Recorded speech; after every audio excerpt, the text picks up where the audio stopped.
What's going on, guys? It's John Collins from the Atlanta Hawks. You listen to the 3-Point Conversion Radio.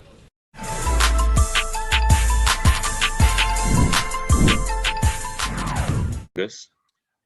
Thank you. Of course. We will go ahead and begin. And the first question will come from Zoom, and it will be from Chris Bivlamore. Hi, Coach. Sorry, but, I got to ask this. Just any update on Trae that you can give us, his status or prospects of playing tomorrow? No, there isn't. I haven't nothing for you. Okay. Just got to ask. Yeah. Christos. Hello, Coach. How are you? I'm good. Great. What did you see on film about Game 5 of the series? Just that we did not come out prepared for the intensity of that game. And it was very similar to really Game 2 when they jumped on us. Just, for whatever reason, the intensity, we talked about the level of intensity that we needed to come out with. They basically hit us in the mouth early and really established the physicality of the game. They were going to be in attack mode, and we didn't really respond. Certainly not in that first quarter. The next 3 quarters, we did a little better job and was able to fight our way back into the game. But they established the tempo of that game right from the start. And also, Game 6 is a win or go home game for you. How is the mood in the locker room, and how are you going to approach Game 6, especially the first minutes of the game? Well, pretty much, talk about all the things we didn't do last night. So defensively, 28 points in the first quarter in the paint is just. I don't have a answer for that. That was just not defending at all, not helping at all. Really a dominant performance by Milwaukee attacking us in the paint. And we have talked about that we have to establish our defense, and we have to play that way for 48 minutes. You're not going to play perfect basketball for 48 minutes, but you have to establish your defense and the pressure that you're going to need to play with in that first quarter. And I would, I always say the start of the game. And we just did not do that. They were basically walking to the rim on us, and 28 points again in the paint in the first quarter. 44 at the half. Just was really a dominant performance by them. Jacob Roth. After that slow start, you guys kind of played them pretty even for the rest of the game. Were there some encouraging things you took away from those last 3 quarters? Well, the next 3 quarters kind of got our feet under us and, started to get some stops and, make some baskets and, was able to, cut the game, get the game close. But again, I thought they had the momentum. They kept that momentum for really the entire game. And, they just had a read on what they needed to do to stop us. And I really didn't feel that we, got momentum and was able to establish ourselves consistently on either end of the floor. Zach Klein. Coach, I know you teach the principles of boxing out, but when you're smaller and athletic, is that kind of a lost art? No, we talk about that, as I have said to our guys, we're being the bag, and, they're hitting the bag every single time. And we need to, switch that around. We need to hit first. They are coming in and running in, Pat and Tucker, all of those guys, last night they had their bigs in the paint a lot more with Lopez and Portis.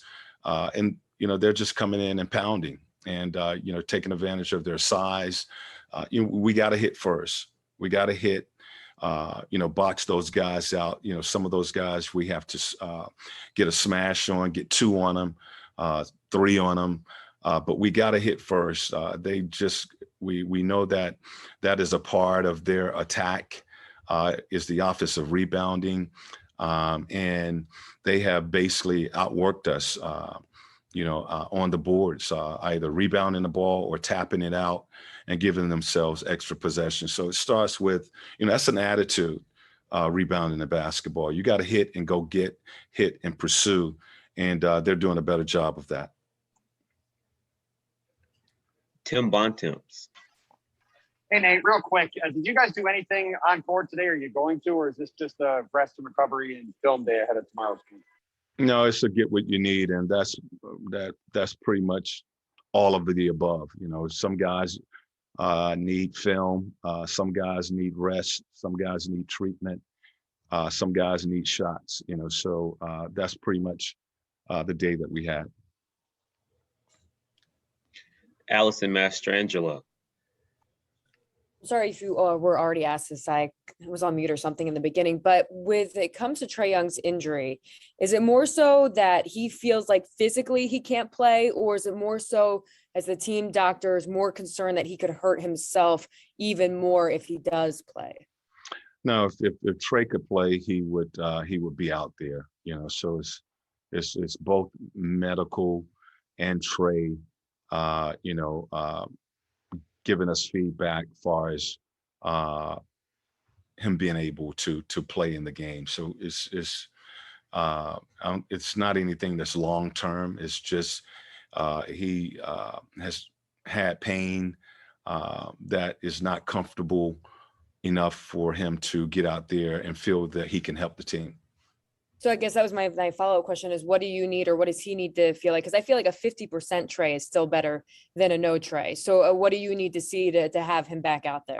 Well, it's what he needs to feel and what he needs to see. So, that's, we put that on our players. We're not going to put those guys out there if they feel that there's a risk of injuring themselves, or players have to make that decision too if they feel they can't help the team. So 50% for you may not be comfortable enough with Trae, so it's all about the player and how he feels. Stephanie Sutton. Coach, I was going to ask, did it surprise you at all how well the Bucks played without Giannis? And what are you expecting from them in Game 6, not knowing whether Giannis will play or not again?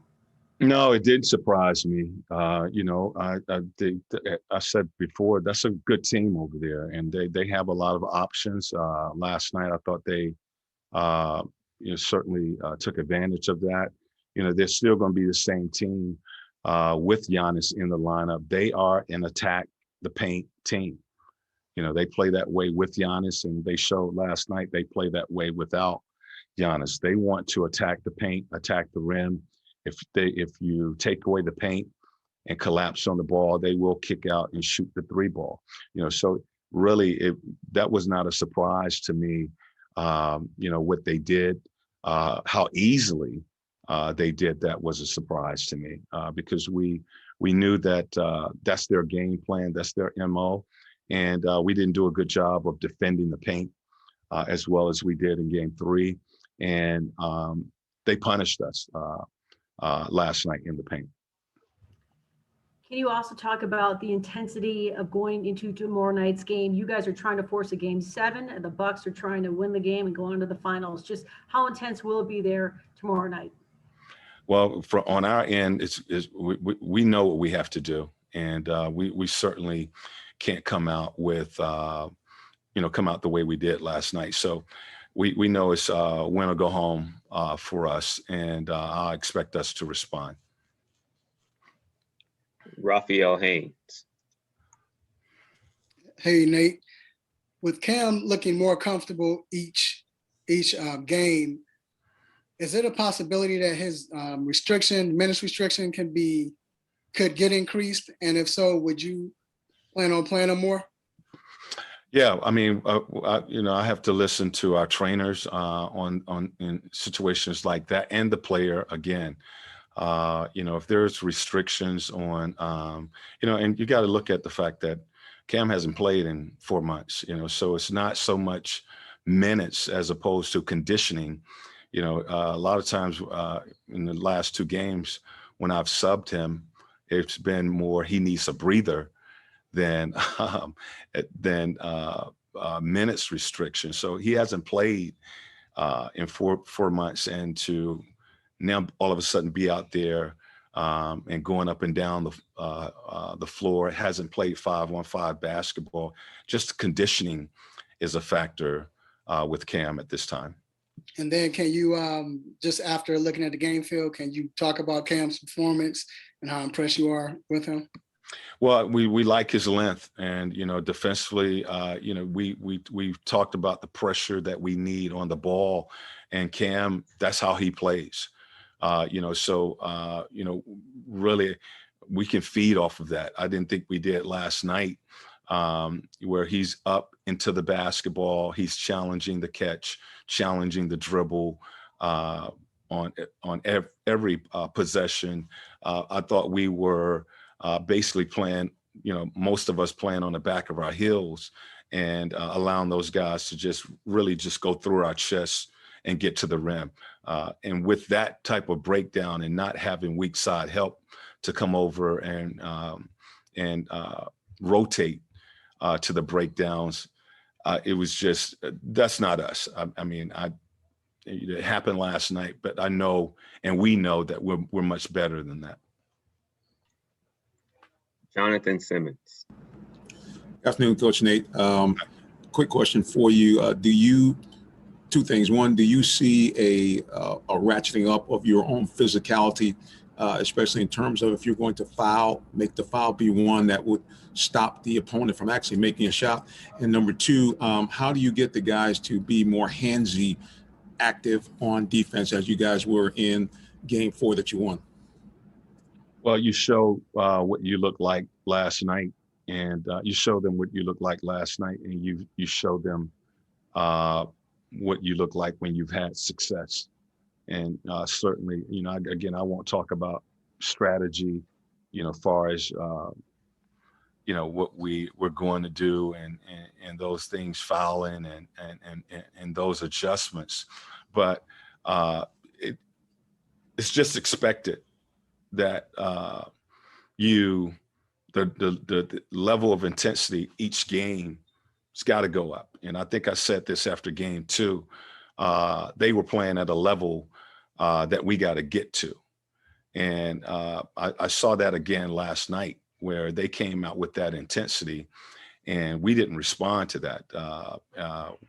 We knew that they were going to come out very aggressive. It's very similar to how we came out when Trae wasn't in the lineup, and other guys were getting an opportunity to play and start. So we knew that, but we didn't respond with the appropriate intensity, playing with that urgency, playing connected basketball out on that floor last night. And, they pretty much dominated that game, so we know what we have to do. And it's just a matter of us going out and doing that. Thank you, Coach. That was our final question. All right. Thank you, guys.